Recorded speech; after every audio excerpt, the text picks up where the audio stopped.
There are 600 summits in the state of Colorado above 13,000 feet. A few of the most popular, just a handful, have buildings at their summits, serving as observatories, shelters, and even places to grab a donut.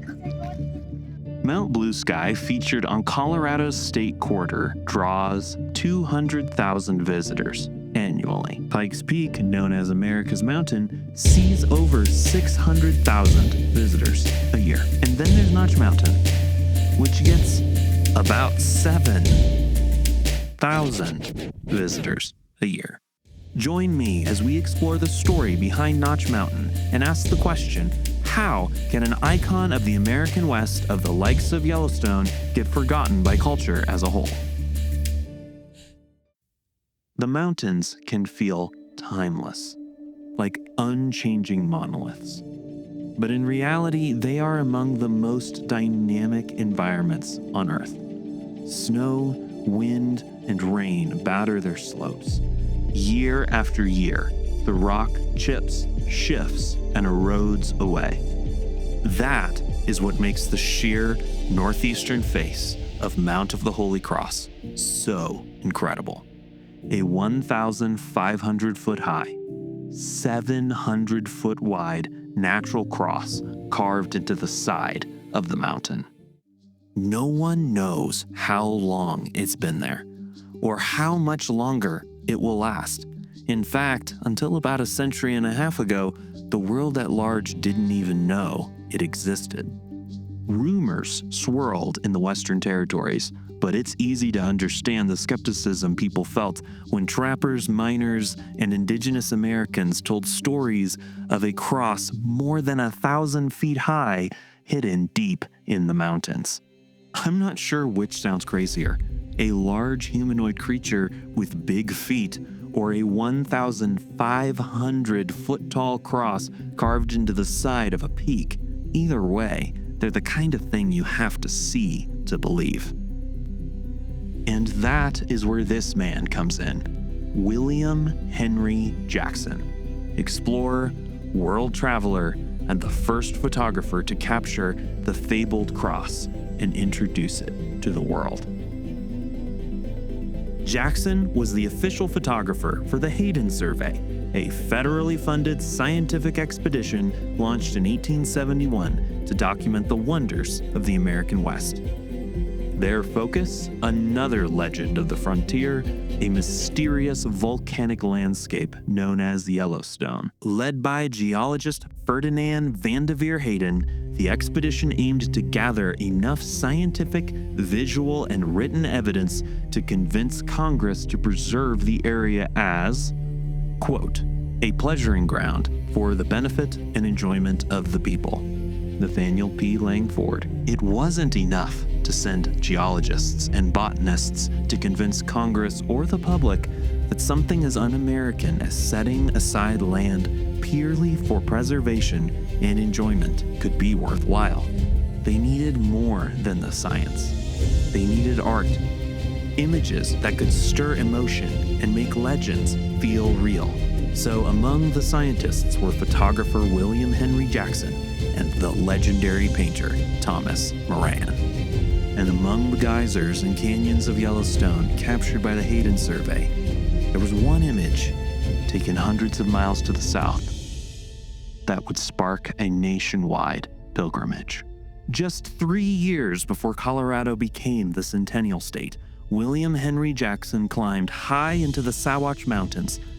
It took a team of men in burros to haul his photographic equipment near the summit of Notch Mountain, 13,000 feet above sea level. And there it was. What amazes me about the image he captured is how perfectly timed it was. For much of the year, the cross is either buried under snow or melted out entirely. Whether it was luck, instinct, or careful planning, Jackson managed to capture the cross at just the right moment. And that same image, the one that captured the imagination of a nation, brought my brother Kemper and me to that very same peak 152 years later. Our mission was to capture an image of that incredible peak as the first in my brother's 100 Peak Portraits series, which you should absolutely go watch after this. It didn't take long for the first surprise of our backpacking trip to set in. Despite a clean, easy-to-follow trail, we didn't see a single soul during the entire 4.5-mile ascent. I'm not gonna lie, we were running a bit behind schedule. So as we rushed through the final switchbacks, my heart was pounding. Partly from the altitude, sure, but mostly because I'd been anticipating this moment for years. Yes, that image was of Mount of the Holy Cross. This photo was taken years ago on a trip my boys went on without me. All right, y'all. So we made it for sunset, and it was amazing. So right now, it was indeed amazing. It was one of the best I've seen, actually. like semi-life-changing. Hurtful. I guess I'll have to forgive them.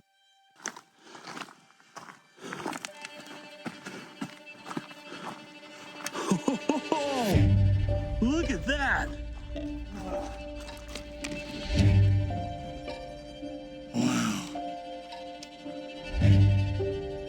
But after hearing the stories and staring at that photo for so long, finally seeing the real thing felt like reuniting with an old friend. That feeling of familiarity with a place you've never actually seen in person, that's always where the magic happens for me. Places like Delicate Arch and Mesa Arch gave me that same overwhelming mix of amazement and disbelief. But this place, it felt different. My brother and I stood alone on top of Notch Mountain in total silence, broken only by the click of our camera shutters and the squeaks of marmots watching us work. Echoing a time when this place was still mysterious, when Jackson stood in that same place.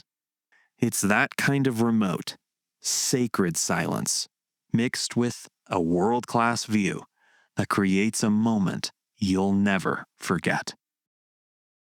But we just witnessed an unbelievable sunset that I am super hyped on. A project we've been talking about for over a year now. But now we're gonna go set up the tents and get to the camping part of this mission. Camping at 13,000 feet with this view behind us. That's gonna be pretty wild. But this is where the real surprise hit me. As we dashed up the slope, I hardly noticed the small stone hut, just 10 feet wide and 15 feet long, perched at the top of the ridge. I couldn't help but wonder, how could a place so beautiful, so majestic, feel so forgotten? Over the decades following Jackson's photograph and Moran's paintings, images of the Mount of the Holy Cross circulated across the nation, capturing the hearts and the imaginations of the people. But the mountain itself remained incredibly hard to reach. There were no trails, no nearby towns, just rugged wilderness.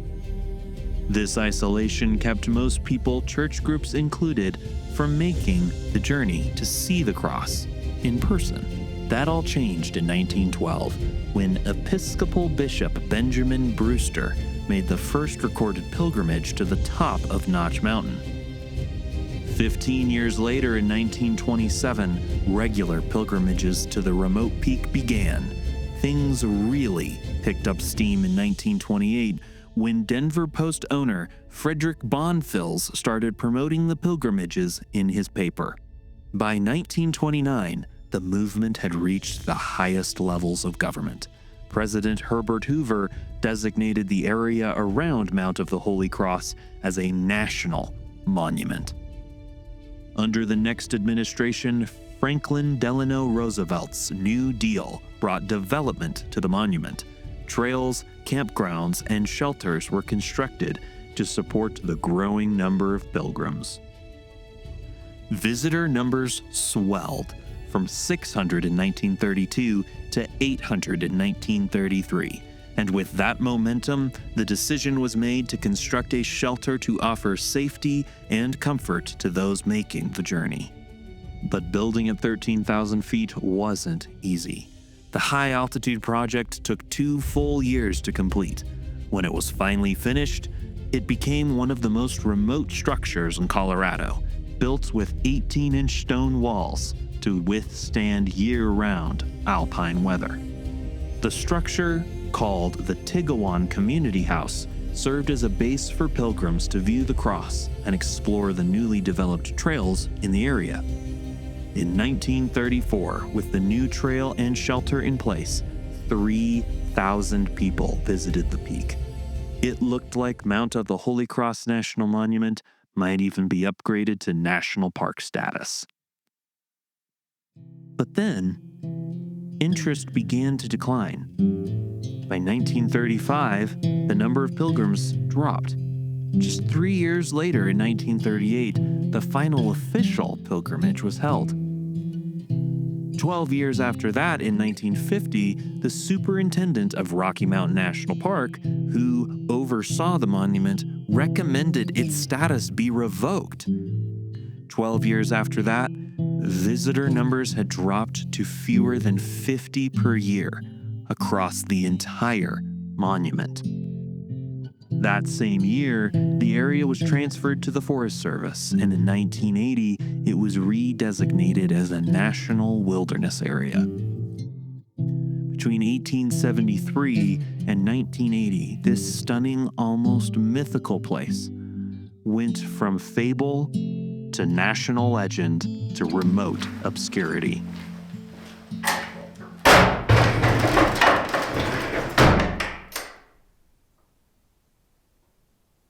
And that brings me to my core reason for making this video.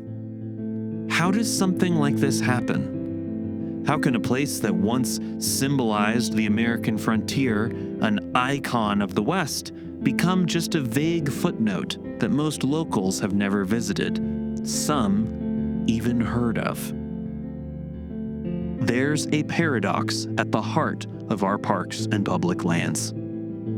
They exist to protect wild places, so we can enjoy them. I think that 152 years ago, visionaries like Jackson and Moran saw the only way to protect the lands was to share them. Share their wonder through photography, paintings, and accounts of their awe-inspiring beauty. Their work, as part of the Hayden survey and beyond, successfully protected Yellowstone and Mount of the Holy Cross. In fact, they each played a part in sparking the public support for the entire National Park Service. But things haven't always gone the way of preservation. Places like Glen Canyon in the Hetchy Hetchy Valley have been drowned under reservoirs. And there have been more recent attacks on already protected lands, such as Bears Ears, or the 4 million acres of protected lands that were nearly put up for sale as part of the Big Beautiful Bill. Yet, it's become cool in the outdoor community to be anti-sharing. Don't share your location. Don't post about it. Just keep it to yourself. We've began treating our fellow outdoorsmen and women as the enemy of the land we love. I've definitely been the person torn up inside about sharing a beautiful place, deep in the wilderness. Will I be responsible for destroying the place I love just by sharing it? Forgetting that the real power lies in the hands of people thousands of miles away. The United States government isn't going to leave the water, oil, minerals, and timber alone for the simple sake of preservation. I've seen firsthand what increased visitation can do to a place.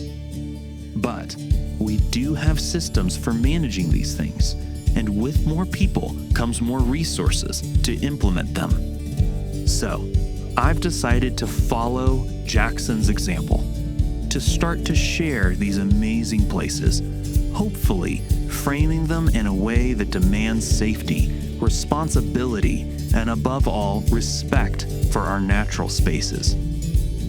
So, if you agree, subscribe to this channel to see amazing places and the stories behind them in the American West and hopefully one day beyond. And if you just haven't gotten enough Mount of the Holy Cross yet, go check out my brother Kemper's first episode of the 100 Peak Portraits. Trust me, the image alone is worth the click. And with that, I hope you'll join me on my next adventure.